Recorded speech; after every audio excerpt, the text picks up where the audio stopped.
Love myself a bit more, live a bit more. I choose me. 以前我覺得拍戲好遙遠，但其實只要願意將內心拍出嚟，創作都可以好日常。反而要喺呢個城市揾位置，承載自己嘅作品好難。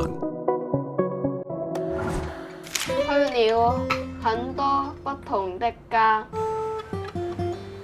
我嘗試帶住作品去其他地方，然後發現旅行就好似一塊濾鏡，可以改變你睇世界嘅方式。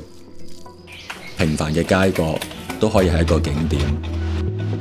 其實只要有人願意停低，一個熒幕、一張凳就可以變成一個戲院。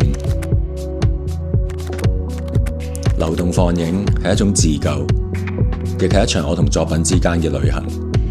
畫面內外嘅人不知不覺咁連結埋一齊。呢段旅程唔只係作品嘅延伸，而創作亦係流動之中繼續發生。只要肯為自己熱愛嘅事物一路行出去，旅程自然會展開。